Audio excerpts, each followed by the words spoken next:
So can we talk about like what a lot of people perceive as like when they look in the mirror, or what they think a healthy weight is, or their body image, you know, because we all have fat, we all have cellulite, we all have stretch marks, we have all these beauty marks, right? But people want to see it as something negative.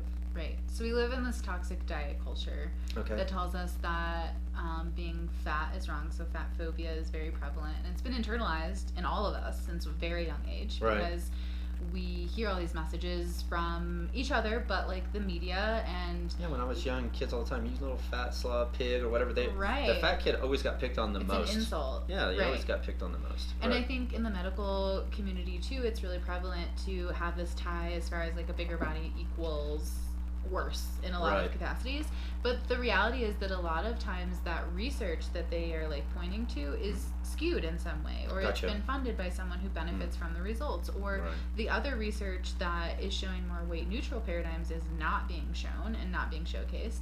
And a lot of times too, if you think about professionals who maybe are later along in their professional career, who have literally, you know, base their entire like client base and their entire profession on this idea that weight equals worth, it's hard for them to be like, oh well, maybe it doesn't, you know, and to look at the research with more scrutiny. And so I take a weight neutral approach, and so I don't even ask my clients weights unless it's like acutely, you know, that they are necessary, that if they were to lose weight suddenly, that it would be really detrimental to their health.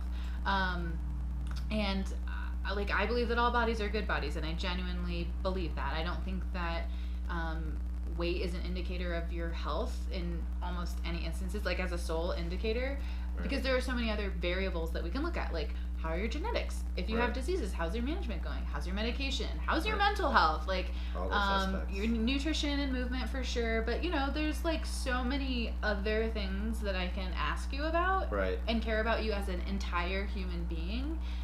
I don't give a shit about your weight. That's good. I just don't. That's good. So what do you think some of the biggest hang-ups are, and how do you kind of help people get over some of this if they come to see you?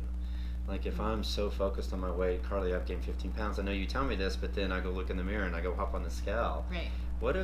How do you help your clients with this? So, it varies between everyone, but the general idea is that I'm not just helping you unpack and unlearn all of the internalized things that you've figured out about your body and your worth and your weight, but also trying to focus on like, how can we become a little more intuitive with food and movement rather than following rules that you've learned from someone else? Because if you think about children, they know how much they want to eat, they know what they want to eat, they know how much they want to play, and for most instances, like, it's not about weight. I think weight is like a side effect of a lot of different things, but kids are really intuitive in how they take care of themselves.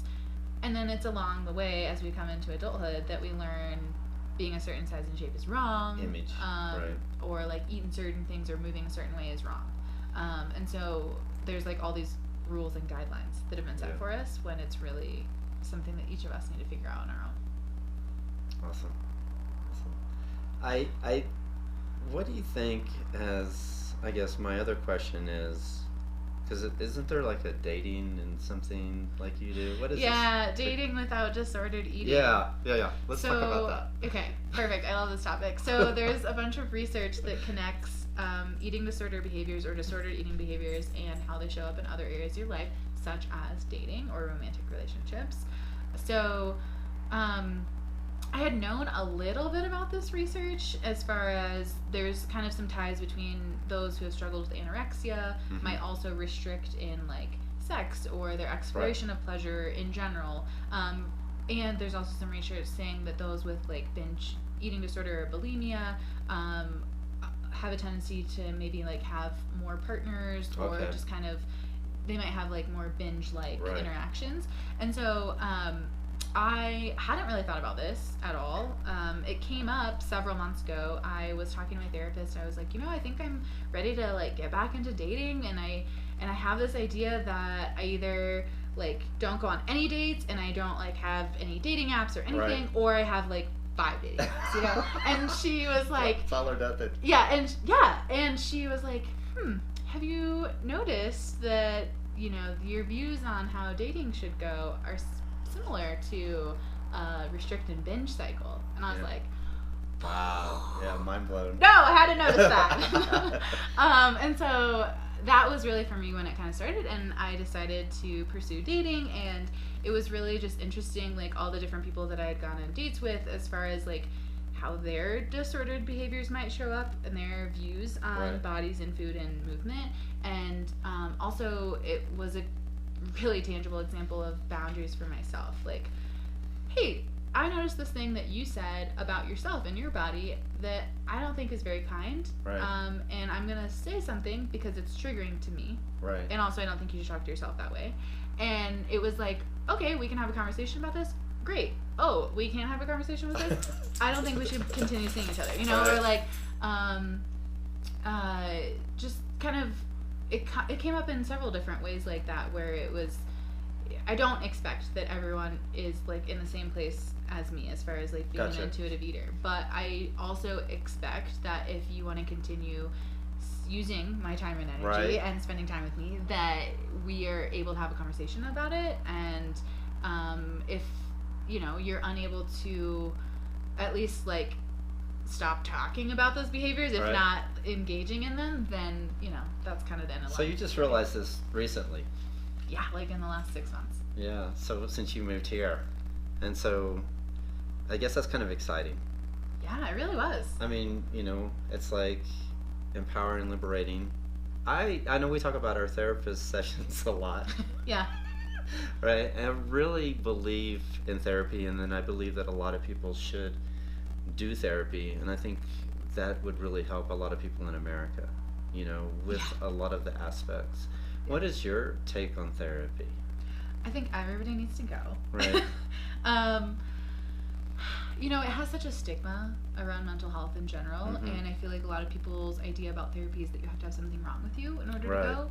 And the reality is that all of us have emotions. We're human beings, and we have a complex set of feelings, and, you know, things are going to come up where you will need a therapist, and whether or not that's on, you know, every week or like every couple of months or just maybe once a year or whatever it looks like for you. I think, you know, we have standardized like physicals at your physician, right? You should go see a mental health professional once a year to just check in and like see how things are going. No, I agree. I agree. My therapist here has been so amazing and life-changing, and she really gets me. I think that's very important too, is to make sure you're comfortable with your therapist. Oh, yeah, because if you feel like you can't share things with them, or if you feel like their response back to you about different things is just like unsettling in some way or not jiving, then I do think there is a little bit of privilege associated with being able to go to therapy on a regular basis, like financially and just like your time constraints and everything. But if it's feasible and you're not driving with your therapist, I mean, it's within your best interest to find someone else. Yeah, I've been really blessed that I've got one here that's really amazing. Actually, here in Evergreen, so I don't have to drive very far. Amazing. Mine's a little bit of a drive for me, but it's worth it. Yeah. I also get like acupuncture and myofascial release once a week. So I think the nurturing aspect of here, I've been able to really connect within this community with a lot of people.